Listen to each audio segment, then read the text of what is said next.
Talk about a rare one that you rarely see, if ever. Very convoluted story with this one. So many get caught up in getting the latest and greatest thing, but what about these classic cars from yesteryear? Let's face it, once the caretakers are gone, what's going to happen to them?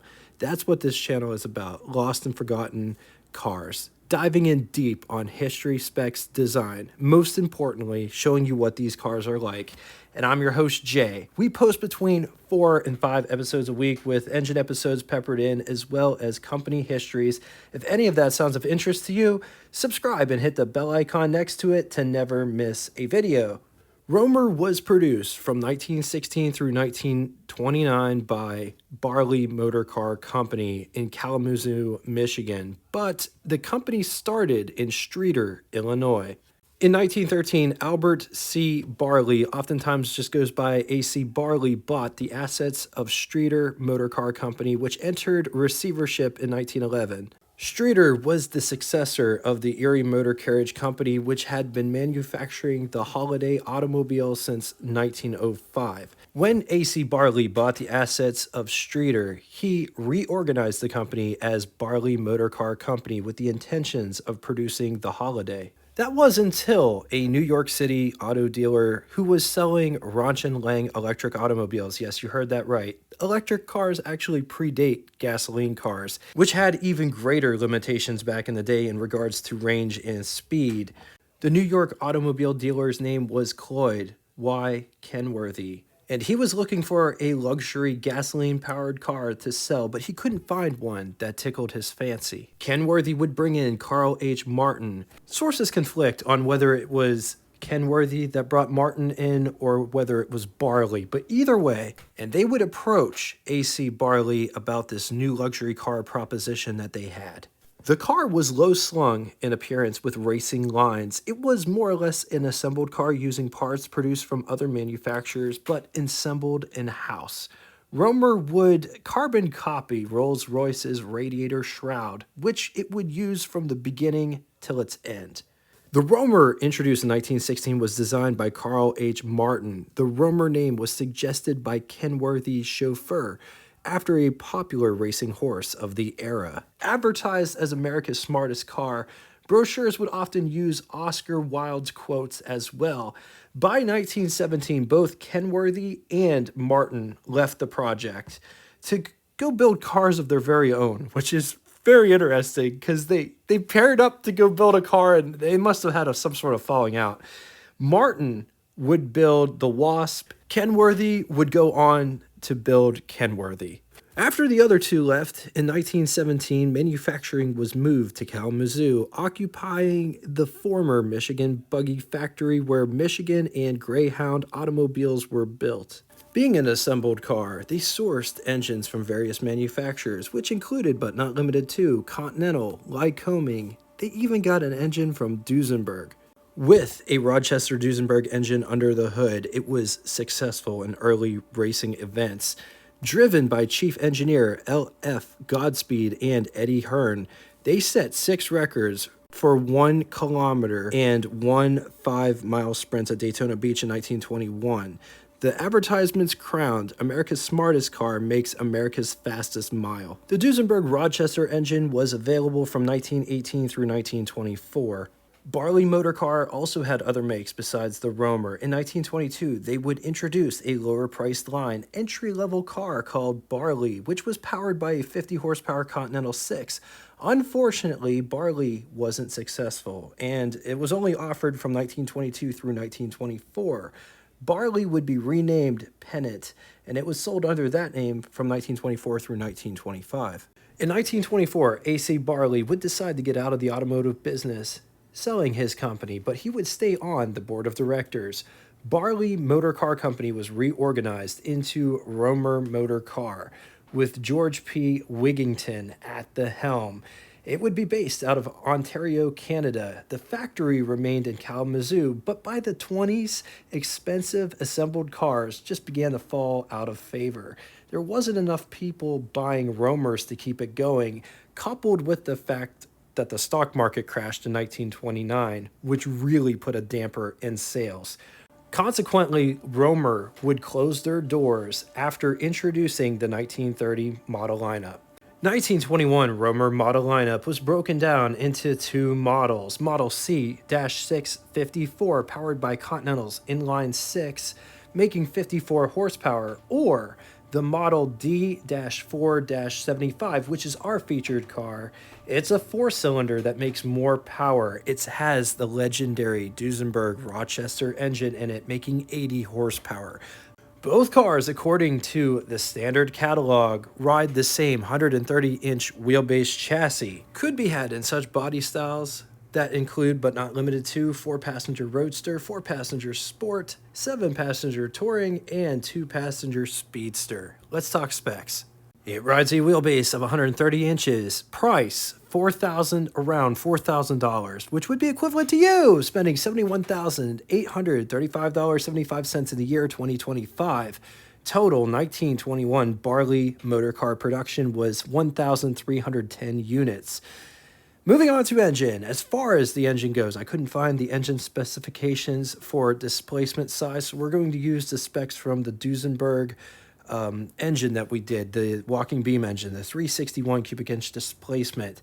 Back then, standardized parts wasn't yet realized across the board, and it could be one of the biggest pains in the ass when doing one of these cars because, for example, one source said that this car was powered by a 302 cubic inch displacement. Another source said 336, 340. The engine size is unclear. Also, to expand on the parts situation, everybody used their own nuts, their own bolts, and sometimes parts didn't interchange between cars.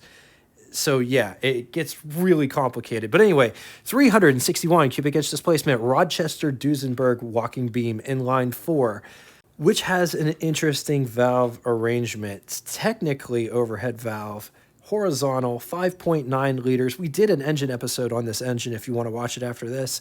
It makes anywhere between 75 to 80 horsepower at 2,800 RPM, estimated 200 pound-feet, 271 newton meters at 1,000 RPM with a bore of 4.375 inches and a stroke of 6 inches. Compression was 5.2 to 1.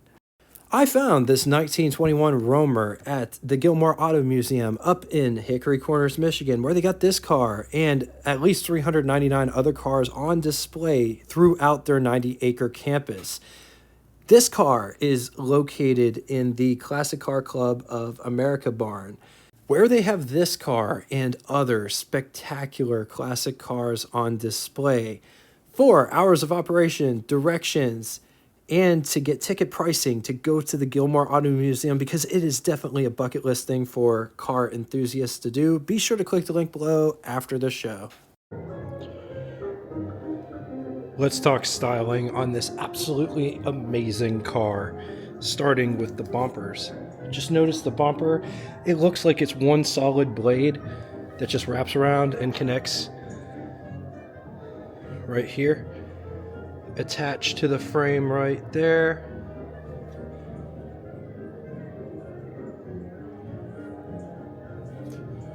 Just take a look at these fenders and how they are designed and how they connect to the chassis.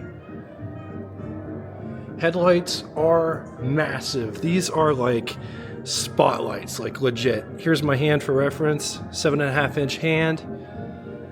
It is mounted to this pedestal as well as this bar that braces both of the headlights in the front.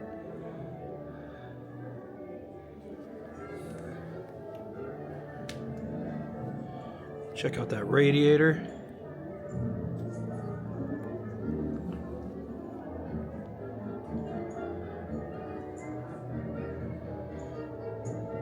Just look at this hood section. As you're looking at the car, it widens out. As it gets to the cabin area, it kind of fans out more. Butterfly hinged hood, motometer.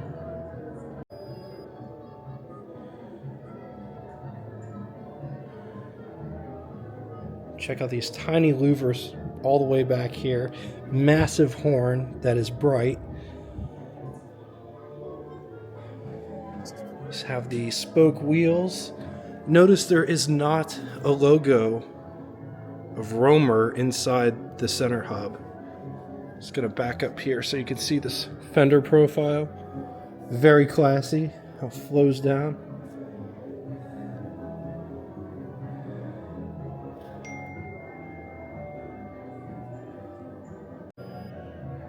The rear fender profile. So just look at how thick those fenders are. Absolutely massive. Here's my hand for reference, just to gauge how wide that fender section is. Only one brake light on the driver's side. This car doesn't have a trunk. An external trunk back here. It looks like there's space for one. This is the gas tank.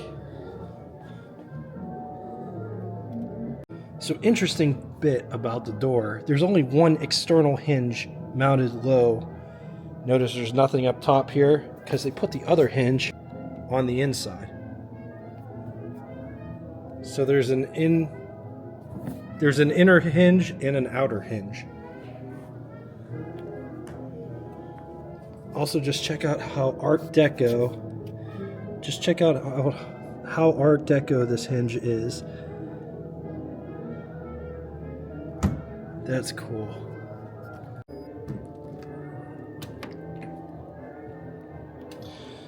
This door is very petite. Notice it doesn't have a channel for the window. There are no windows. It would just have side curtains, which you could put in this pocket here.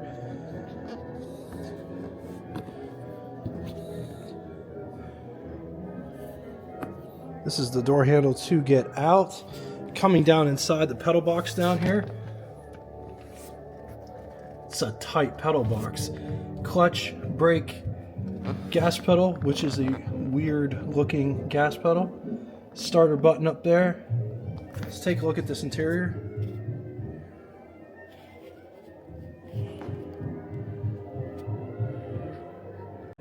Here's what over the hood would look like. Here's what first person over the hood would look like. Up above, there aren't any sun visors. There is a windshield wiper motor for the windshield wiper, but there's only one windshield wiper. And I lied, this isn't a single piece windshield. It's split horizontal. And notice how it's staggered. Has massive wing windows with a beveled line here. Spotlight.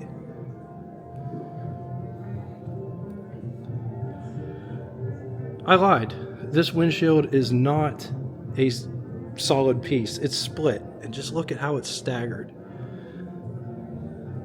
Also notice the windshield wiper only goes on the top portion. Has a cowl vent.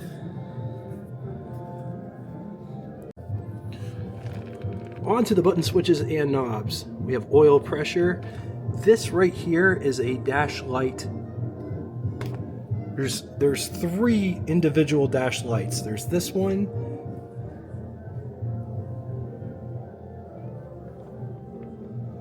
There's this one in the center, and then one on the side over there. You have drum style speedometer. Notice the numbers spin, the needle stays stationary with trip odometer and odometer. There's start right here. Pull this out. Amp meter. Coolant temperature.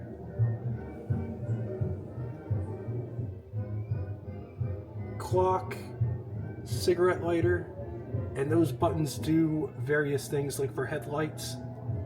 Taking a real quick gander under the hood sits an inline 4 Duesenberg Rochester engine.